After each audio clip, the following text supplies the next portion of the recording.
Good morning students. देखिए बेटो, आज हम आपके लिए वीडियो लेकर आए हैं जो बहुत ही इम्पोर्टेंट क्वेश्चन है 9th क्लास के लिए। हम परिमेय संख्याओं और अपरिमेय संख्याओं के बारे में पढ़ रहे थे। अब हम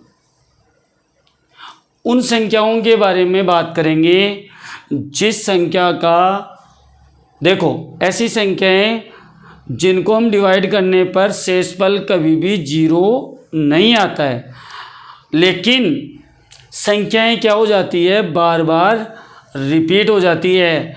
रिपीट का मीन्स जैसे ये 6 है और इसके ऊपर लगा हुआ है बार। इस बार का मीन्स ये है कि आपकी संख्याएं हैं ना, ये 6, ये बार बार रिपीट होती है। तो जो बार बार संख्याएं रिपीट होती है उन संख्याओं को हम P/Q के रूप में लिख सकते हैं, और जिनको P/Q के रूप में लिखा जाता है वो संख्याएं कहलाती है परिमेय संख्याएं। तो आज हम बेटा रिपीट होने वाली संख्याओं को P/Q के रूप में राइट करके आपको समझाएंगे कि किस तरीके से हम P/Q के रूप में ला सकते हैं। तो चलो ध्यान दीजिए बेटो, आपके सामने क्वेश्चन नंबर फर्स्ट 3 निम्नलिखित संख्याओं को P/Q के रूप में व्यक्त कीजिए। व्यक्त कीजिए मतलब लिखिए। तो स्टार्ट करते हैं हम। फर्स्ट क्वेश्चन है 0.6 बार। अब इस 6 बार का मतलब मैंने अभी बताया आपको, ये 6 है ना, बार बार रिपीट हो रही है लेकिन शेषफल 0 नहीं आ रहा। तो इसको P/Q के रूप में कैसे लिखेंगे? तो फर्स्ट स्टेप में आप क्या करेंगे बेटा जी, इसको मान लेंगे x = 0.6 रिपीट हो रहा है तो इसको रिपीट में लिख सकते हो 6 और डॉट डॉट लगा सकते हैं। डॉट डॉट इसलिए लगाया है क्योंकि ये बार बार रिपीट हो रही है, इसका एंड नहीं हो रहा। आप कंटिन्यू डिवाइड करते जाएं, 6 आपका आता जाएगा। तो हमें यह बताना है कि किस संख्या में किसका डिवाइड दें कि 0.666 आंसर आए। तो वो हम उसको सॉल्यूशन करके आपको बता रहे हैं। तो आप सबसे पहले क्या करना है, इक्वेशन नंबर, ये आप x मानना है, इसको इक्वल का साइन लगाना, और ये जो संख्या दी है इसको जिस पे बार है उसको बार बार रिपीट करके इक्वेशन नंबर 1 लिख देना। अब बेटा आपके बार कितने अंकों पे है? 1 अंक पर, और 1 अंक पे बार हो तो उसको 10 से गुणा किया जाता है। किससे गुणा किया जाता है? 10 से। और 2 अंकों पे बार हो तो उसको 100 यानी 100 से गुणा किया जाता है। अगर 3 पे यानी 3 अंकों पे बाहर हो, ये बार होगा आपका, तो हम उसको 1000 से गुणा करेंगे। तो देखिए बेटा जी क्वेश्चंस क्या लिखा है, दोनों पदों को 10 से गुणा करेंगे। क्यों करेंगे? अभी बताया, क्योंकि केवल 1 अंक पे बार है। तो 10 से गुणा करेंगे तो क्या होगा, देखो x को 10 से गुणा करेंगे तो क्या आएगा, 10x, और इसको 0.666 को 10 से गुणा करोगे तो ये 10 मतलब 1 कदम आगे आ जाएगा, और 1 कदम आगे आएगा तो ये क्या बन जाएगा, देखो 6 10 मतलब 666 यानी 6.666 रिपीट होता जाएगा। इक्वेशन नंबर 2 दे देंगे। थर्ड स्टेप में क्या करेंगे, इक्वेशन नंबर 2 में से इक्वेशन नंबर 1 को माइनस करेंगे, घटाएंगे। तो हम यहाँ पे राइट कर देंगे समीकरण 2 में से 1 को घटाने पर, तो समीकरण नंबर 2 राइट कर देंगे यहाँ पे, समीकरण नंबर 1 नीचे राइट कर देंगे। और हमने बीजीय व्यंजकों में पढ़ा था कि जब बीजीय व्यंजकों को घटाया जाता है तो नीचे वाले जो पद आते हैं वो है ना आपका प्लस का होता है तो माइनस का हो जाता है, और जो माइनस का है वो प्लस का हो जाएगा। तो अपने पास दोनों ही पद प्लस के थे, इसलिए दोनों ही किसके हो गए, माइनस के। अब बताओ बेटा जी, घटाते हैं, 10x में से 1x गया, कितना आया, 9x। और देखो यहाँ से 6 में 6 गया 0, 6 में 6 0 0, और यहाँ 6 में से 0 गया तो क्या आ गया 6। अब 6.000 आ रहा है, तो 0 की पॉइंट के बाद कोई वैल्यू नहीं है, तो अपने को क्या करना है, केवल 6 राइट करना है। अब बताओ ये 9 है ना, x के साथ गुणा में था, तो अब किस में आ गया, भाग में। भाग का मतलब बट्टे में आ गया। और फिर ये कट जाएगा, देखो आपका 2 3 जा यानी 3 2 जा 6 हो जाएगा और 3 3 जा 9 हो जाएगा। इस तरीके से अपने पास x का मान 2/3 आ जाएगा, यानी p/q के रूप में आ जाएगी। अगर आप 2 में 3 का भाग दोगे तो भागफल आपका 0.6666 एंड ही नहीं होगा, आता रहेगा। तो एक बार चेक कर लेना आप और कमेंट्स में लिख के बताना कि वास्तव में ऐसा होता है। अब क्वेश्चन नंबर 2 पे आते हैं।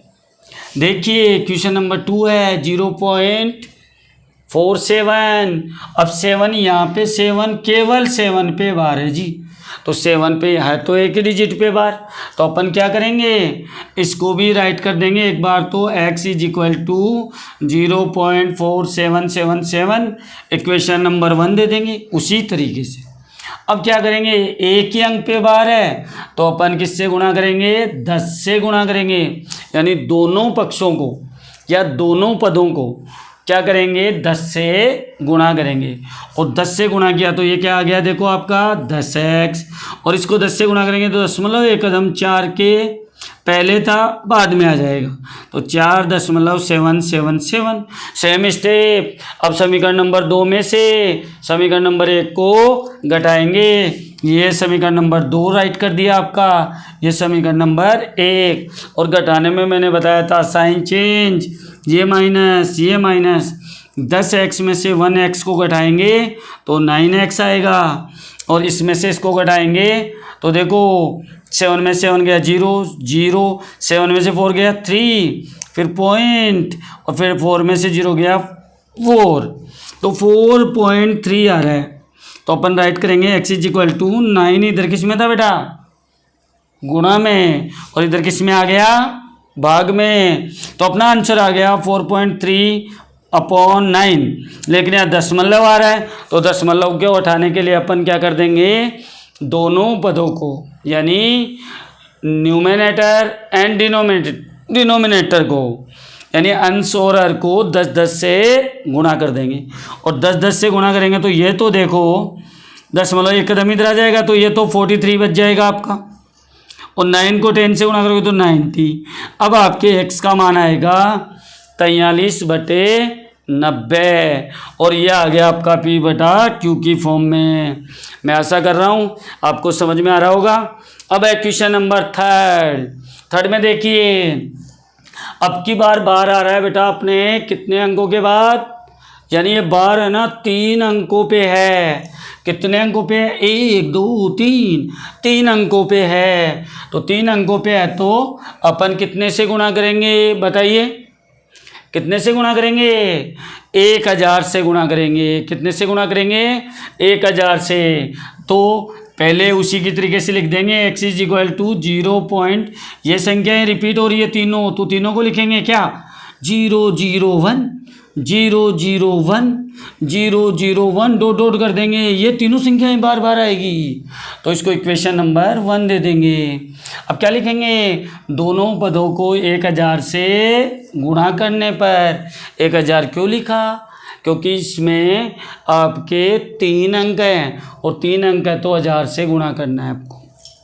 अब 1000x, इसको 1000 से गुणा करेंगे तो 1000x, और = ये कदम जाएगा 1 2 3, तो यहाँ जाएगा 1.001 रिपीट होता जाएगा। और अब हम क्या करेंगे, समीकरण नंबर 2 में से समीकरण नंबर 1 को घटा देंगे, सेम प्रोसेस। तो देखो समीकरण नंबर 2 राइट करो बेटा, 1000x = 1.001001 इक्वेशन नंबर 2, और ये एक वाली इक्वेशन इसके नीचे उतार दो। अब वही घटाना है तो घटाने में साइन चेंज, 1000 में से x गया तो क्या बचा अपने पास 999x, और इसमें से घटाओगे तो ये तो सब 0 हो जाएगा। देखो इधर का पार्ट तो पूरा 0 आ जाएगा, केवल क्या करेंगे 1 में से 0 घटाएंगे तो 1, और 999 इधर गुणा में था, तो कितने में आ जाएगा? 999 बट्टे में आ जाएगा आपके। तो आपके x का वैल्यू है ना वो 1/999, ये आंसर हो जाएगा आपका, यानी 1/999 आपकी P/Q की फॉर्म में आ गई।